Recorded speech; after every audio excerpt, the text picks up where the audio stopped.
Eu tive o privilégio de participar de um culto domingo passado, numa igreja no Rio Grande do Norte. Eu gostaria de mostrar para você um pouquinho antes de ler o texto. A Vida Nova abençoou um projeto, já há mais de 8 anos, numa cidade chamada Pau dos Ferros, no estado do Rio Grande do Norte. 6h30, 6 horas de Natal, da capital, Natal. E é um projeto da Igreja Congregacional do Brasil, e eles têm um trabalho fantástico durante a semana, terça, quarta, quinta e sexta, com crianças. Esse trabalho já tem alguns anos, e algumas dessas crianças, desse projeto, o projeto chama Vida Nova, em Pau dos Ferros, algumas dessas crianças hoje já são adolescentes, e elas ministram na igreja no culto de domingo à noite. Como você viu aqui, algumas adolescentes ministrando aqui hoje para nós. Então, é um projeto super interessante, que a Igreja Vida Nova é parceira, no Rio Grande do Norte. Natal, aqui, bem no cantinho, beira-mar. Pau dos Ferros, lá já na divisa com o estado do Ceará. Essa região do Pau dos Ferros chama Seridó. Eu descobri que existe o Nordeste, existe o Sertão, e existe também dentro do Nordeste o Seridó, que é um pedaço muito seco, tão seco, que já há 6 anos que não cai uma água suficiente para encher a caixa d'água de uma casa e ter água na torneira. Não é verdade? O menino de Natal ali sabe disso. Se você quer ter água na torneira, você tem que comprar um caminhão-pipa para encher a caixa d'água da sua casa. Se você quer tomar um banhozinho de chuveiro, você tem que comprar um caminhão-pipa e encher a caixa d'água da sua casa.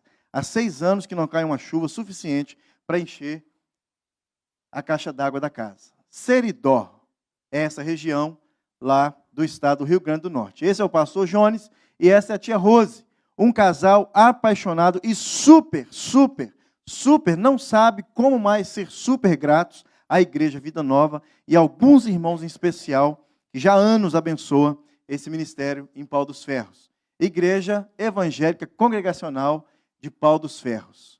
Uma igreja que levantou as suas paredes e está aí reunindo uma turma celebrando o nome do Senhor Jesus. Um chão batido, uma parede pintada, e eu descobri depois que essa parede foi pintada porque há 1 mês e pouco foi o aniversário da igreja e eles, de sexta para sábado, pintaram essa parede para não celebrar Jesus do mesmo jeito que estava o chão.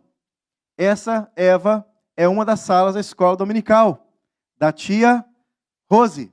Então, aí está uma sala de crianças de escola dominical. Aqui, Eva, para você ter uma ideia, é a mesma salinha da senhora ali em cima. Essa é a sala da tia Rose. Chão batido, parede sem reboco, simplesmente uma janela, sem vidro e sem nada.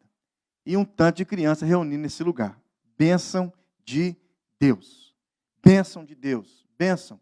E a cozinha foi terminada, o banheiro também, onde está o banheiro, também foi terminado, porque crente sabe comer e depois ir no banheiro. Come, vai no banheiro, come, vai no banheiro. E, né, claro que não é por isso, gente. Porque as crianças reúnem durante a semana, e essas crianças, algumas delas, não têm o que comer em casa. Então, todo dia tem um lanche, tem uma comida no projeto Vida Nova, de terça a sexta. E eles terminaram a cozinha para poder fazer lanche para as crianças e terminaram o banheiro para as crianças poderem irem no banheiro. Uma família sendo abençoada pela Igreja Vida Nova já há um pouco mais de 7, 8 anos, que ama a Igreja Vida Nova de uma forma sem explicação. Pensa num tanto de doce que eu ganhei. Rapadura, doce de rapadura, rapadura de doce, rapadura com castanha de caju, rapadura com coco, um tanto de rapadura, gente. Um tanto de bênção demais, demais. E não podia deixar de faltar a buchada de bode. Deixa eu contar a história da buchada de bode. Quem escutou no primeiro culto vai escutar pela segunda vez. Minha lua de mel, há 10 anos atrás, foi em Natal. Fiz 10 anos de casado, agora em agosto. E quando eu fui, obrigado, esqueceu do presente, mas eu agradeço, obrigado. Na lua de mel, cheguei num hotel, E logo a primeira coisa que eu perguntei ao cidadão que estava atendendo a gente no hotel era se naquele hotel servia buchada de bode. Ele falou assim: aqui não serve, mas aqui na avenida principal tem um lugar, um restaurante, só comida nordestina. Mas deixa eu fazer uma pergunta: você está de lua de mel? Eu falei assim: sim. Quantos dias você vai permanecer em Natal? Eu falei assim: 5, porque é muito caro ficar nessa cidade sua. Ele falou assim: então deixa eu dizer uma notícia, deixa eu te dar uma notícia que você não vai gostar. Não recomendo você comer buchada de bode e não vou te dar o endereço do restaurante, porque se você comer, a sua lua de mel vai ir por água abaixo. Eu falei assim: obrigado, não quero mais buchada de bode. 10 anos depois, antes de viajar, falei com o rapaz que ia me receber na casa dele: estou com desejo de comer buchada de bode. E na sexta-feira, quando eu cheguei, onde nós fomos? Comer buchada de bode. O nome do restaurante? Cobra Choca. Gente, imagine um lugar esquisito, chama Cobra Choca. E pensa numa buchada, uma buchada assim, ó, fantástica, fantástica. O cardápio, eu tirei foto do cardápio. O cardápio tem, ó, buchada de bode, picado. Picado é os miúdos fora sem a buchada. Cabeça de bode, o arroz de cabidela. Cadê a turma do português aí? Arroz de cabidela. Gente, só comida típica do Nordeste, feita no fundo de uma casa, numa garagem. Olha que maravilha. Comia buchada de bode. Então é isso aí que tem dentro da buchada de bode. O miúdo, as entranhas, né? Os órgãos, as vísceras, do jeito que você quer chamar, do bode. Bem assadinho, com bastante pimenta e bastante farinha, para descer sem escorregar. Vamos orar pelo Nordeste? Vamos orar? Você pode achar um parceiro de oração aí? Alguém que está do seu lado? Nós vamos orar pelo sertão, mais especificamente pelo Seridó, pela vida, pela igreja, pela família do pastor Jones e da tia Rose. Nós vamos orar pela igreja do Senhor Jesus naquela cidade. Vida Nova é parceira naquele lugar. Vida Nova é parceira com um propósito. Vida Nova ora, Vida Nova investe financeiramente naquele lugar. Alguns irmãos aqui dessa igreja, com o coração super do Senhor, com um propósito, têm abençoado aquela igreja financeiramente. Oh Deus, oh Deus, encha, Deus, aquele lugar com o poder da Tua glória, sacie, Deus, a sede, não só de água, mas espiritual daquele povo. Mexa, Deus, com a estrutura daquela turma ali naquele lugar, Deus. No nome de Cristo Jesus. Que a sede possa ser primeiro do Senhor, Deus. E que o Senhor possa, Deus, com poder e graça, fazer chover naquele lugar. Chuvas vindas dos céus, Deus. No nome de Cristo Jesus. Para a glória de Cristo Jesus. Para o louvor de Cristo Jesus. Amém, Deus. Amém. Se você quiser saber depois como posso abençoar o Seridó, a igreja em Pau dos Ferros, você pode me procurar no nome de Jesus. Amém? Bruno, sim. Eu gostaria de dar uma informação. Desde quando a gente começou a investir nesse ministério, no casal, até hoje, buscando aqui rapidamente os valores, nós já contribuímos com essa obra desde quando nós começamos, aproximadamente em torno de $100 mil. E uma informação muito importante: o único salário que ele recebe integralmente, que de sustento, é o aqui da Vida Nova, que a gente manda mensalmente para lá. Louvado seja Deus. Amém. Você pode se tornar um parceiro do pastor Jones e da tia Rose. Amém? Gênesis capítulo 1, versículo 26. Você conhece essa história? Eu gostaria de chamar a sua atenção para uma frase que Deus fala aqui, mas eu vou ler todo o texto, depois eu repito essa frase. A partir do versículo 26 de Gênesis capítulo 1 diz assim: também disse Deus: façamos o homem à nossa imagem, conforme a nossa semelhança. Tenha ele domínio sobre os peixes do mar, sobre as aves do céu, sobre os animais domésticos, sobre toda a terra e sobre todos os répteis que rastejam pela terra. Criou Deus, pois, o homem à sua imagem, a imagem de Deus o criou, homem e mulher os criou. E Deus os abençoou e lhes disse: sede fecundos, multiplicai-vos, enchei a terra e sujeitai-a, dominai-a sobre os peixes do mar, sobre as aves dos céus e sobre todo animal que rasteja pela terra. E disse Deus ainda: eis que vos tenho dado todas as ervas que dão semente e se acham na superfície de toda a terra, e todas as árvores em que há fruto que se dê semente. Isso vos será para mantimento. Aí a todos os animais da terra, e a todas as aves dos céus, e a todos os répteis da terra em que há fôlego de vida, toda a erva verde lhe será para mantimento, e assim se fez. Viu Deus que tudo quanto fizera, e eis que era muito bom. Houve tarde e manhã no sexto dia. Amém. Eu vou pregar hoje, próximo domingo, e também no próximo domingo, sobre um assunto que, no Brasil hoje, e também aqui, ele tem feito diferença na vida de cada um de nós. Propósito. Não se fala outra coisa no Brasil hoje, a não ser em política. Não se fala outra coisa aqui, em Toronto, entre os brasileiros, a não ser política. Fiquei sabendo hoje, não sabia, que até caravana, não sei como é que chama, não é mais comício, né? Teve aqui em Toronto, esses dias, a respeito da política brasileira. E o povo do Brasil, nós brasileiros, estamos esperando uma mudança. Estamos esperando alguém que entre em Brasília e vire aquele negócio ao avesso.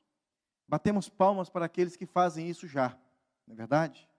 Estamos esperando alguém que entre naquele lugar e transforme o nosso país, fazendo um país novo. Um país novo. E não se fala outra coisa hoje, a não ser política, no Brasil. Mas uma coisa é de se preocupar.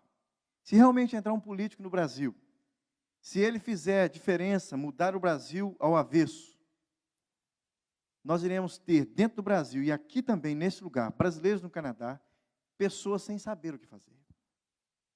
Pessoas sem saber o que fazer. Pessoas que não têm um propósito de vida. Nunca tiveram, talvez pensaram que tiveram um dia, ou realmente talvez até tiveram, mas se perderam ao longo do caminho. Perderam e hoje não tem mais um propósito. E numa igreja falando sobre cristãos, é a mesma situação. Cristãos que um dia, quantas vezes nós escutamos isso? Mas não é uma, duas, três, no mês não, é na semana. Pessoas que chegam, e muitas pessoas chegando, pessoas também antigas na igreja, pessoas que já estão aqui há muito tempo. Quando fala saudosistamente, eu não sei como é que fala essa palavra, não é saudosamente não. Eu escutei esses dias, gostei, mas não consigo falar ela não. Saudosamente, saudosista, uma pessoa saudosistamente. Depois vocês editam aí. Elas falam sobre as suas igrejas no Brasil, o que elas faziam no Brasil. E quando chego aqui, gente, é um negócio de assustar. Hoje mesmo eu perguntei ao pastor sobre uma pessoa que quando eu viajei estava começando, e aquele negócio todo, e falando isso, aquilo. Onde está essa pessoa? Ela ainda frequenta a igreja? E olha que tem 2 domingos só que eu não apareço aqui. O que acontece com a gente? O que acontece com o cristão? Uma vida sem propósito. Uma vida sem propósito. E Deus, ele vem nesse versículo, ele vem nessa história, no começo da humanidade, tudo. E ele fala assim, olha, façamos o homem a nossa imagem e a nossa semelhança. Eu vou falar nesses 3 domingos sobre isso. Primeiro domingo eu vou falar que é hoje, uma introdução, talvez chegue até o final, sobre eu e Deus. Qual é o propósito entre a minha pessoa e Deus? Será que Deus, naquela cruz, enviou Jesus para morrer uma morte, às vezes nem dá para explicar. Tem pessoas que falam sobre a morte de Jesus e começam a chorar. Eu lembro que o Pedro, bem pequenininho, ele perguntou assim, Jesus morreu na cruz? Ele perguntou, eu perguntei, não me lembro, por que Jesus morreu na cruz? Ele falou assim, Jesus morreu na cruz para dar sangue. Aí depois eu fui entender o que ele queria dizer com isso. Realmente a morte de Jesus na cruz foi sangue puro. Uma morte cheia de sangue. Por que Deus ia fazer um negócio desse? sem um propósito para mim e para você, já que a salvação é individual. Não é familiar, não é coletiva, mas é salvação individual por mim e por você. Por que ele ia fazer um negócio desse? Sendo que, se não tivesse um grande propósito para mim e para você como cristão, esse mundão que nós vivemos. Então eu vou falar sobre eu e Deus, eu e a minha família. Qual o propósito meu e da minha família? Ninguém escolhe a família que nasce. Ninguém escolhe a família que nasce. Até hoje não inventaram um cidadão que escolheu a família que fosse nascer. Isso mesmo. Ninguém escolhe. Você nasce nessa família e você cresce nessa família porque Deus fez assim. Deus escolheu assim, que o seu pai e sua mãe se conhecessem, que o seu avô e sua avó se conhecessem, tivesse seu pai e sua mãe, e você nasceu numa família. Então Deus tem que ter um propósito para onde eu estou inserido hoje, familiarmente falando. Em terceiro lugar, no último domingo eu vou falar sobre Deus e a sociedade. Eu, Deus e a sociedade. Por que Deus me colocou neste lugar aqui? Porque Deus tirou do Portugal, porque Deus tirou de São Paulo, porque Deus tirou da Colômbia, porque Deus tirou de Patinho, porque Deus tirou do Brasil todo, de Natal, porque Deus nos tirou de onde nós estávamos e nos trouxe para essa sociedade aqui. Se você parar um pouquinho, só um pouquinho, para pensar, você tem que concordar comigo, porque foi Deus que te trouxe aqui. Porque você não tinha condições nenhuma de estar aqui. Nenhuma. Deus te trouxe aqui, para Toronto, e Deus te trouxe para a Igreja Vida Nova. Muitos aqui nem sabiam o que era a Igreja Vida Nova. Não é verdade? E hoje você está aqui, talvez visitando pela primeira vez, ou já aqui mais de 20 anos. Então eu e Deus, eu e minha família, que Deus me deu, e eu e a sociedade que vivo. E nós precisamos primeiramente saber, entre eu e Deus, que foi você e eu, nós fomos planejados para agradar a Deus. Imagem e semelhança dele. Você e eu, nós somos formados para fazer parte da família de Deus. A morte de Cristo na cruz foi para enxertar eu e você em uma família. A Bíblia usa o termo adoção. Fomos adotados em Cristo Jesus. Isso mesmo. Esse mesmo tipo de adoção que passa na sua cabeça. Família estranha, adotando alguém também estranho. Nós somos criados para nos tornar semelhantes a Cristo. Você e eu, nós somos moldados para servir a Cristo. E eu e você, nós somos feitos para uma missão. Então, nessa missão, tudo precisa começar em Deus. Se não admitirmos a existência de Deus, a questão sobre o propósito de vida não terá sentido. Primeira coisa que você tem que colocar na sua mente, entre você e Deus e um propósito, é que Deus existe e esse Deus formou você. Você é obra da criação de Deus. Nós costumamos mostrar para os meninos da escola dominical, as crianças, e aprendemos isso para a gente também. Você é dele 2 vezes. Lembra da história do barquinho?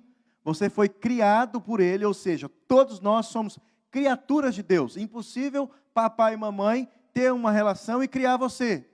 Se Deus não colocasse a mão sobre o ventre da mamãe, você não estaria aqui hoje.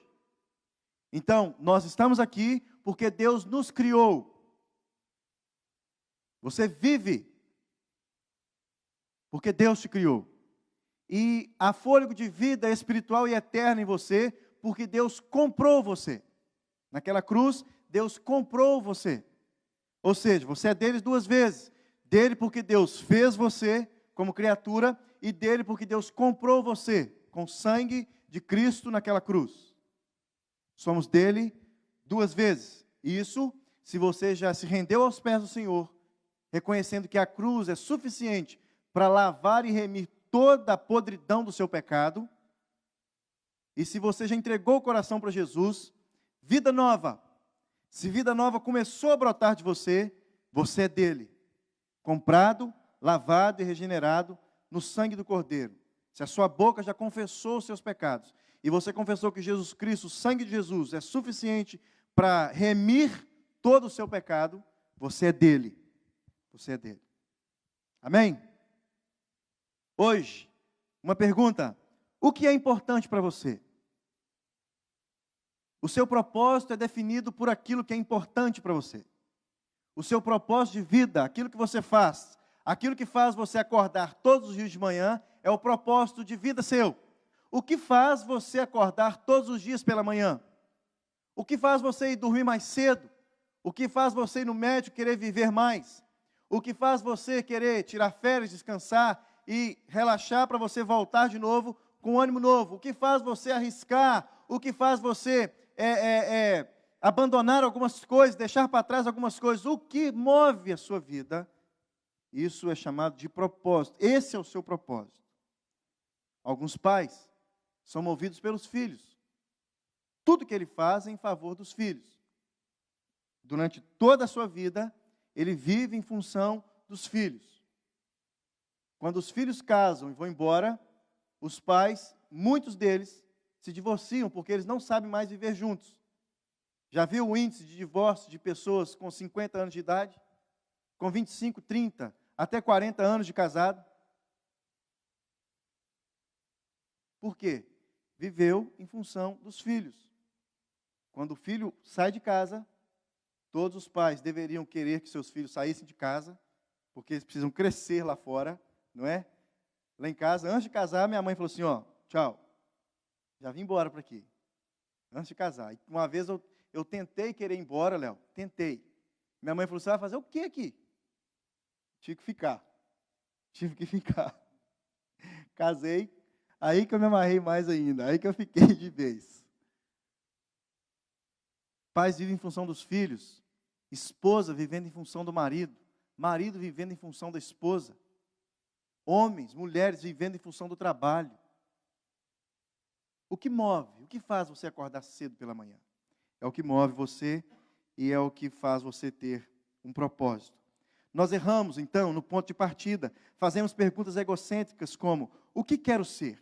O que devo fazer com a minha vida? Quais são os meus objetivos, minhas ambições e sonhos para o futuro?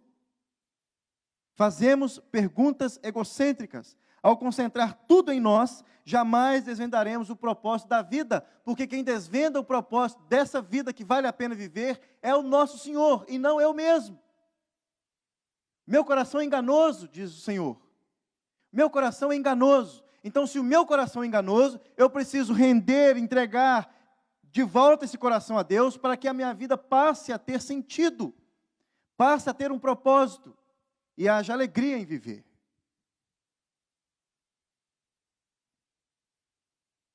Nós não descobriremos o sentido da vida olhando para dentro de nós mesmos. Precisamos começar com Deus, nosso Criador. Nós existimos porque o Senhor deseja que existimos. Nosso objetivo é descobrir o que Deus pretendia fazer quando Ele nos deu vida. Esse precisa ser o meu objetivo até o último fôlego de vida. O que Deus queria que eu fosse, ou o que Deus quer que eu seja, quando Ele soprou em mim o fôlego de vida. Não no ventre da sua mãe, mas na cruz do Calvário. O que Deus deseja, qual o propósito de Deus, e qual a obra que Ele tem, e onde eu estou, como Deus quer que eu me envolva nessa obra. Qual o propósito de Deus para mim? Nosso objetivo é descobrir, e para descobrir isso existe um manual do proprietário. Isso mesmo, igual aqueles que vêm dentro da caixa dos móveis que você compra no IKEA. O manual do proprietário. É aquele que você compra o carro e vem lá dentro do porta-luva, o manual do proprietário, que você nunca lê, só o Caio. Isso. O manual do proprietário explica por que estamos vivos. Por que estamos vivos? O manual do proprietário explica como funciona a vida. O manual do proprietário explica o que evitar e o que esperar do futuro. Então, quando nós convidamos no final de um culto, para que você possa voltar quarta-feira e participar de um culto de uma academia bíblica, nós estamos oferecendo para você uma explicação, uma leitura mais bem elaborada do manual que Deus deixou para você. Ou seja, nós estamos ajudando a você a descobrir por que você está aqui. A Bíblia, esse manual, nos ajuda nos revela a cada um de nós como que funciona a vida. E ela também diz como evitar e como esperar o futuro. Neste manual, Deus não é apenas o ponto de partida, Ele é a fonte da vida. A fonte da vida. Então, uma pergunta, mais uma vez. O que dirige a sua vida? Qual é o propósito da sua vida? A vida de todo indivíduo é dirigida por alguma coisa. E há centenas de circunstâncias e valores que pode dirigir a nossa vida. Alguns deles são pessoas dirigidas pela culpa. Existe um grande número de pessoas dirigidas por culpa. Não sou isso porque não me deram oportunidade. Eu não sou aquilo porque os meus pais não tiveram. Eu não sou aquilo outro porque os meus pais se separaram. Eu não sou aquilo outro porque um dia alguém falou alguma coisa comigo. Gente, nesse lugar, Pau dos Ferros, pensa num lugar longe. É ou não é, gente boa, de Natal? Pensa num lugar longe. Pensa num lugar perigoso. Não sabia que era perigoso. Colocamos no GPS um caminho mais curto, 6h30, deu o mais curto, sem passar por Mossoró. Mossoró fica lá em cima, quase a pontinha, no último lugar de Natal, divisa com o Ceará, eu acho, para aquele lado lá.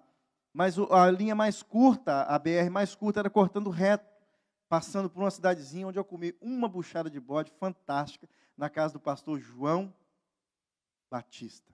Chama Currais Novos.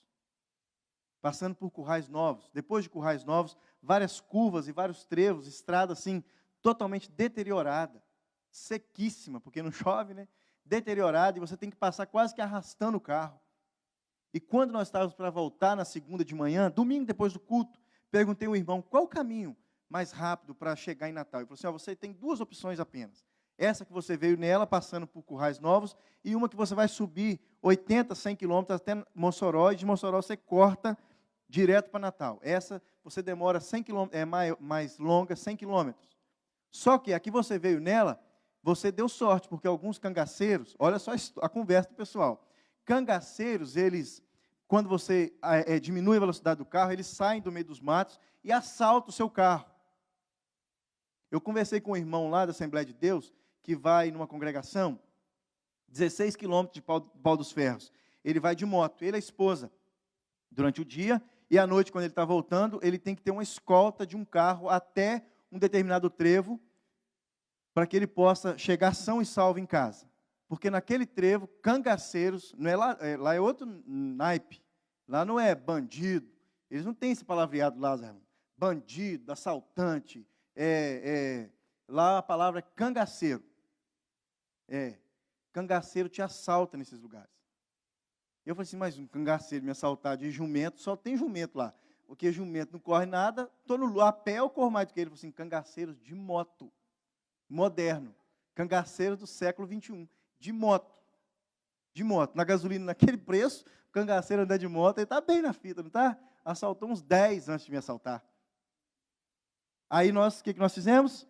É ruim de voltar por Currais Novos, hein? Subimos para o Mossoró e vazamos para o outro lado.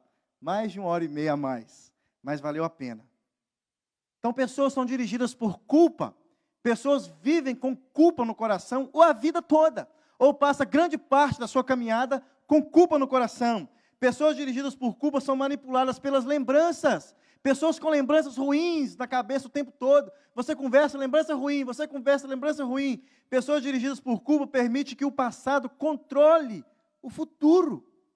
Pessoas sem propósito, pessoas dirigidas por culpa não têm um propósito de vida. E muito menos um cristão. Um cristão com sentimento de culpa o tempo todo não consegue ter um propósito de vida.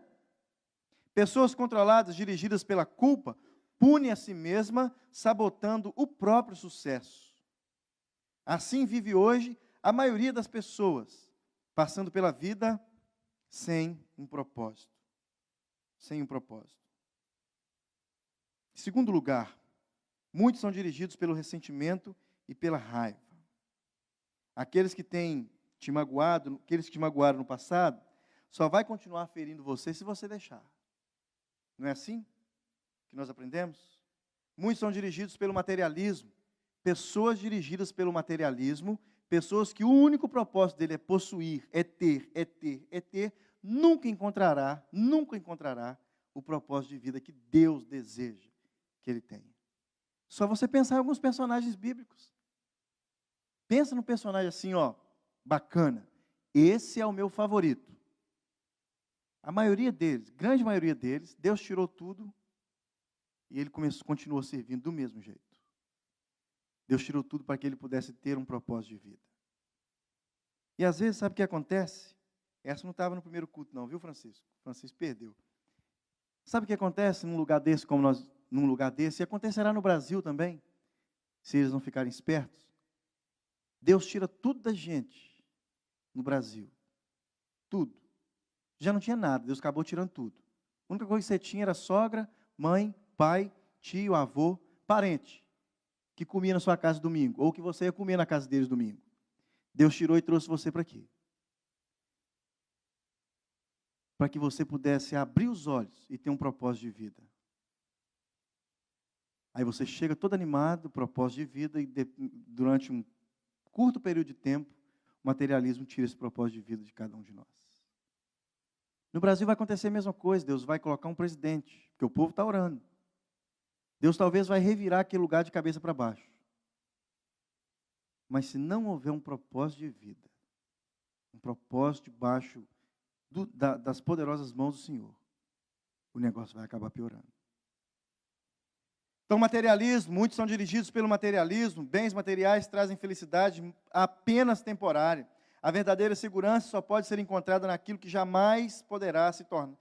A verdadeira segurança só pode ser encontrada naquilo que jamais poderá ser tomado de nós. Eternidade. Verdadeira segurança só poderá ser encontrada naquilo que jamais poderá ser retirado de nós. Salvação em Cristo Jesus. Materialismo, muitos dirigidos pela necessidade de aprovação, pessoas que trabalham, batalham a vida toda para serem reconhecidos em alguma coisa, em alguma área. Pais que trabalham a vida toda para que os seus filhos possam ser reconhecidos. E nós esquecemos que quando nós servimos, como que nós aprendemos nas Escrituras, aquele que serve é o maior. Aquele que serve, ou aquele servo, aquele que se humilha, aquele que realmente lava os pés, é sempre lembrado como maior. Amém? Dirigidos pela vontade de aprovação, necessidade de aprovação.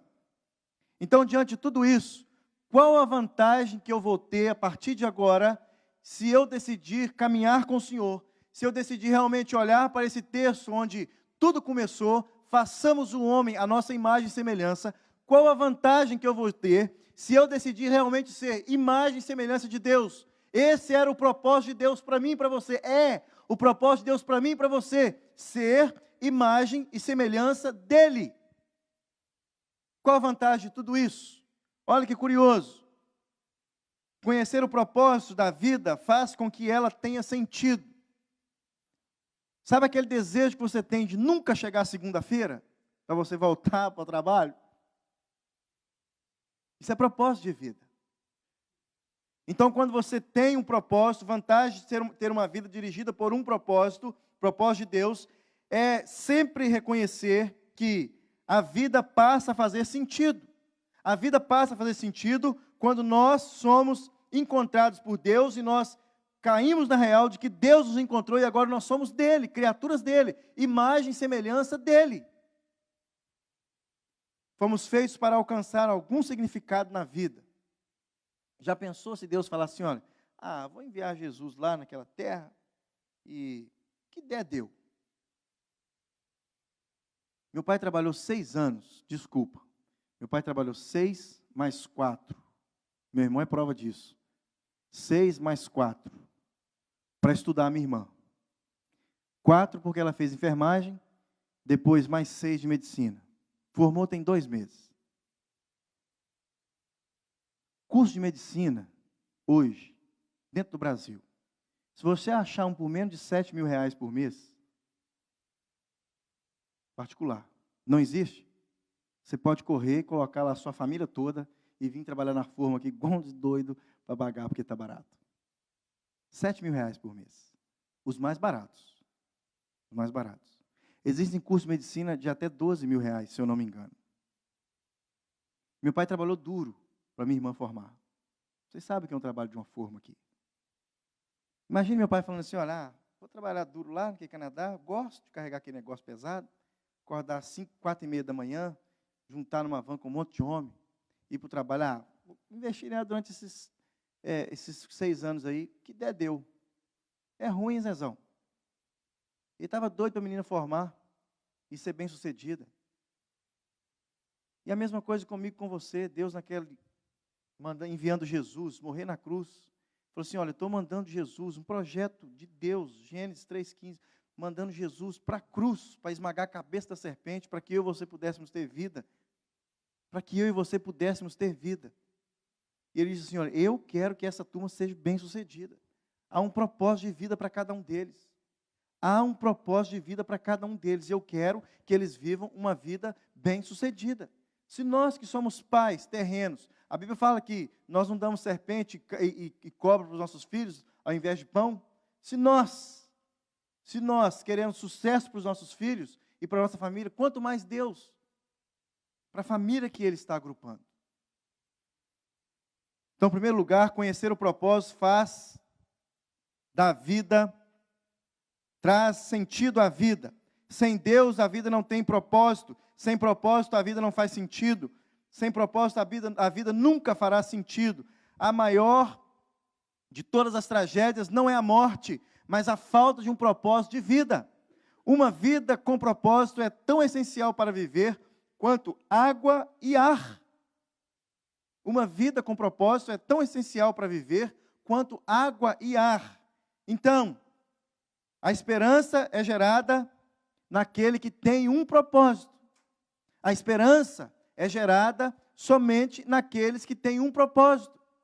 Você já fez alguma coisa com o coração cheio de esperança e quando você menos imaginou, tinha sumido tudo da sua cabeça, seu plano e seu propósito? Já aconteceu isso com você?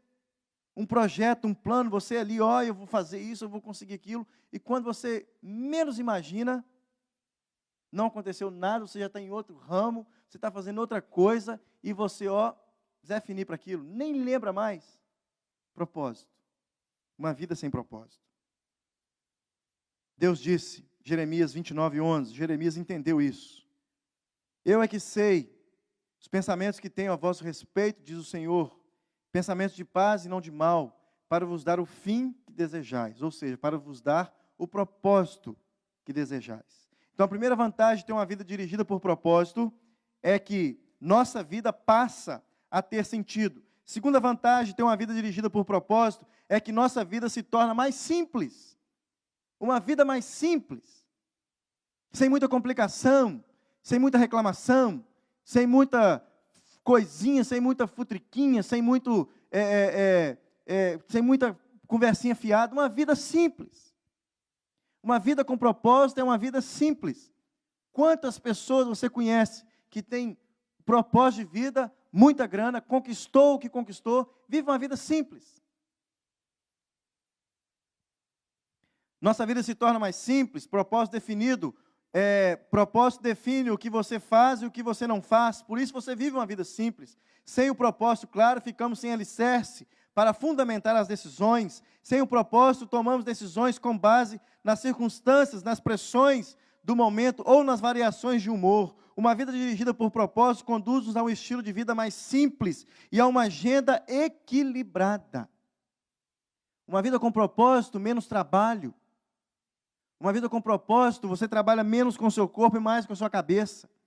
Uma vida com propósito, você se esforça menos, cansa menos, chega em casa mais cedo. Uma vida com propósito, você realmente, você vive as 24 horas do dia. E se você fizer uma pequena conta, nós fizemos aqui uma quarta uma vez, você não precisa ser muito bom de matemática para saber que durante as 24 horas do seu dia, cerca de 4 ou 5 horas, você joga fora com nada.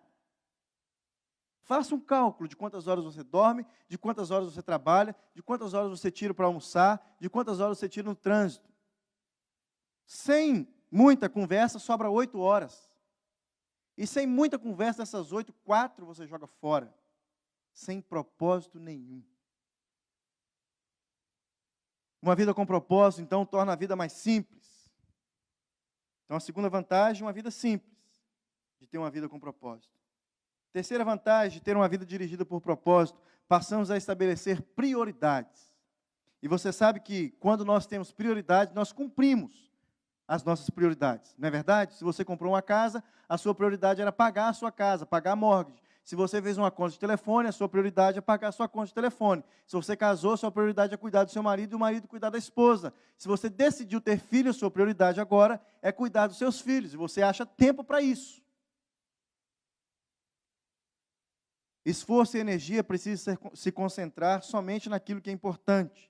Fazemos de nossa vida um giroscópio de distração sem objetivo, às vezes, quando não temos propósito. Efésios 5,17, Paulo entendeu bem, ele diz que ele diz para que não possamos nos tornar insensatos, mas procurar e compreender qual é a vontade do Senhor. Então, se você passar o resto da sua vida procurando qual é a vontade do Senhor, ai, gente boa, a sua vida será completamente diferente. Os homens e mulheres que mais influenciaram a história foram pessoas que descobriram o propósito de vida. Lembra do apóstolo Paulo? Lembra da história do apóstolo Paulo?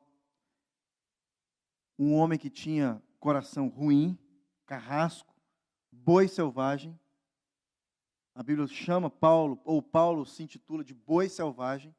Um carrasco, arrastava os cristãos para dentro das prisões, encarcerava esses irmãos e dizia assim, olha, todos aqueles que eu encontrar, que são do caminho, lembra da história? Todos aqueles que eu encontrar, eu vou arrastar e trazer de volta, e eles vão pagar por aquilo que eles estão confessando que é Jesus Cristo. E Deus, então, através de Jesus Cristo, nosso Senhor, encontra com Paulo no caminho de Damasco, e ele tem um encontro com Jesus, e a sua vida é completamente transformada, e a partir daí, propósito de vida. Durante um curto período de tempo, Paulo fez cerca de 4 viagens missionárias, e ele conheceu cidades, pregou em cidades, e uma grande multidão encontrou Jesus, inclusive eu e você, alvos do evangelismo de Paulo. Evangelismo com propósito. Lembra da história de Bill Gates? Talvez você pensou, o cara da Bíblia é bom, porque Deus... Lembra de Bill Gates? Um jovem de apenas 15 anos, tinha acabado de entrar no high school. Ele descobriu que na escola dele, no high school dele, tinha uma sala de computador. Entra Bill Gates na sala de computador, e não era aquele laptop pequenininho que você tem na sua casa não, Jorge, aquele desktop bacana. Era uma sala, mais ou menos do tamanho dessa igreja, com um computador. Ou seja, o computador, ele era tão grande quanto essa sala. E os seus amigos, os seus colegas, todos na hora do recreio, saíam para brincar, jogar bola e fazer as suas atividades de recreio, lanchar. Bill Gates ia para dentro da sala de computador e ficava lá pesquisando.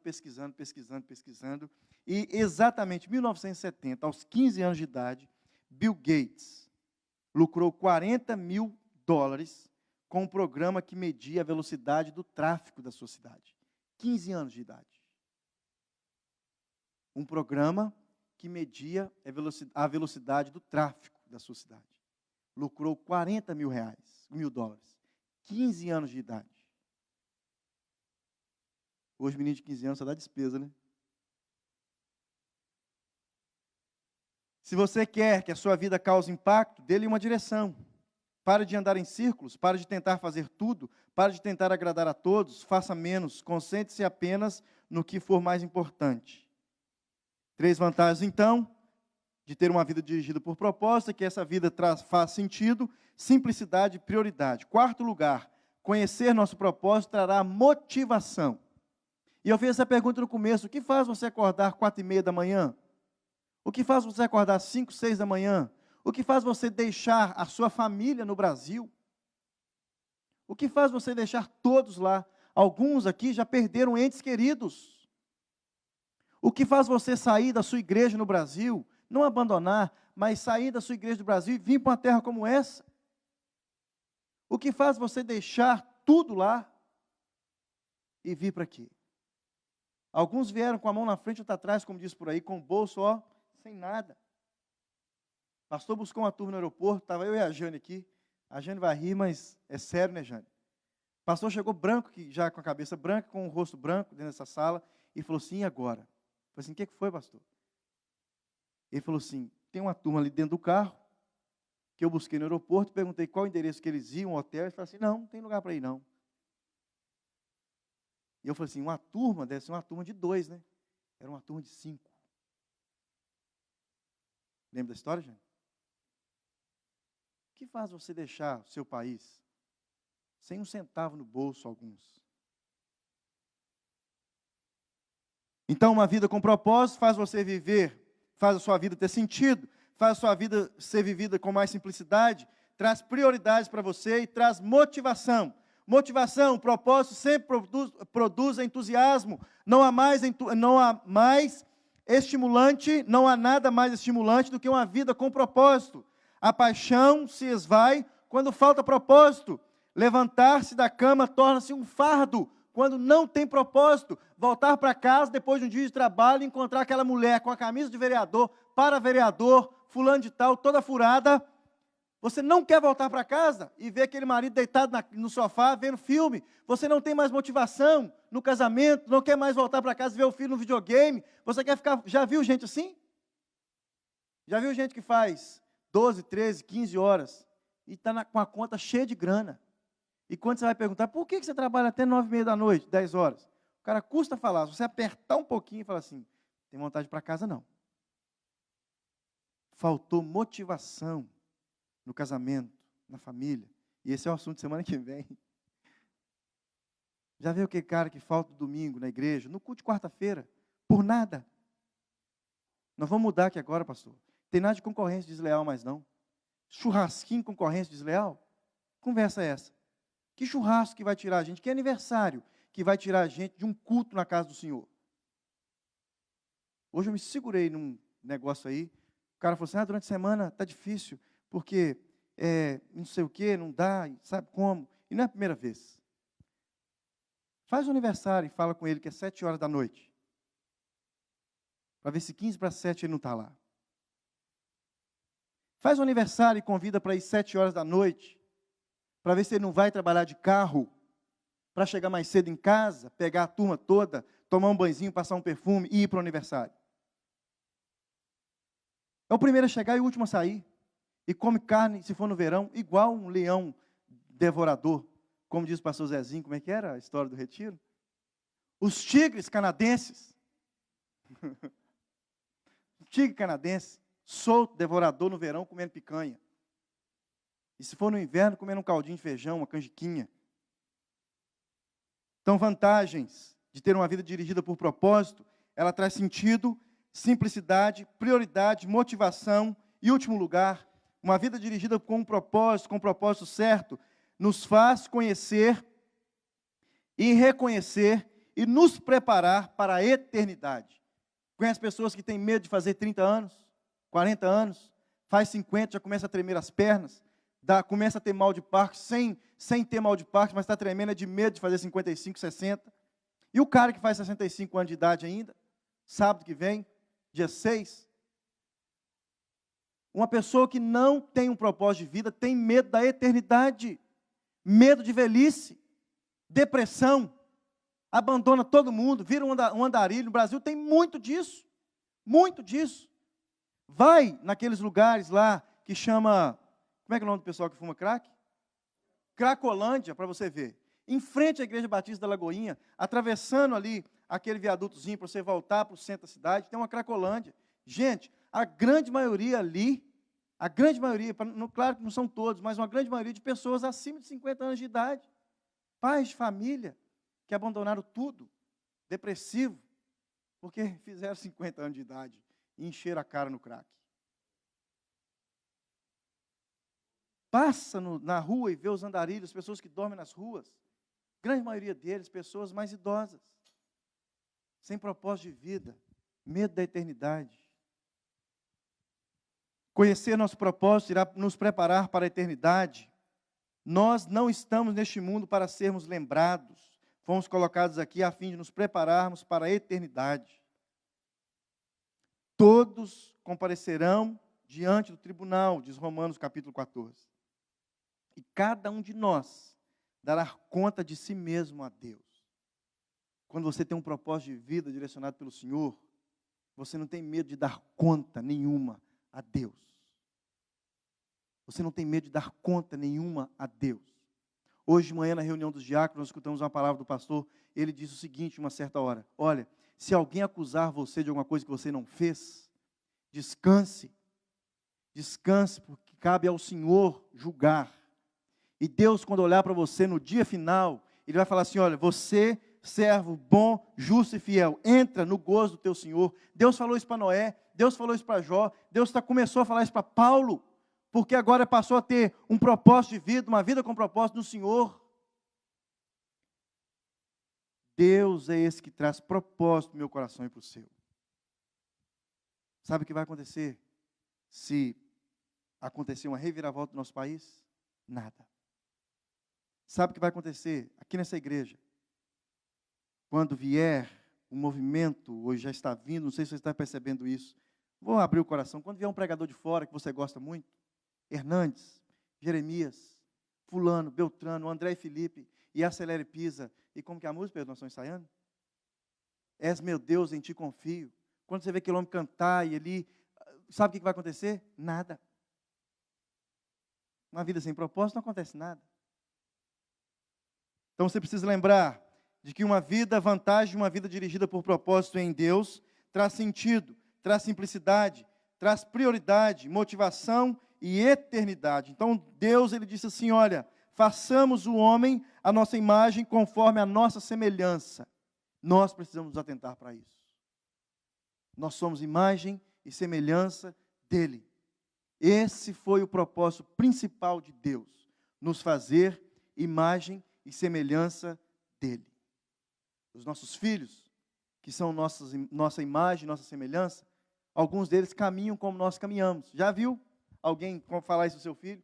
Rapaz, mas como que o seu filho caminha? Até andar, ele anda igual você.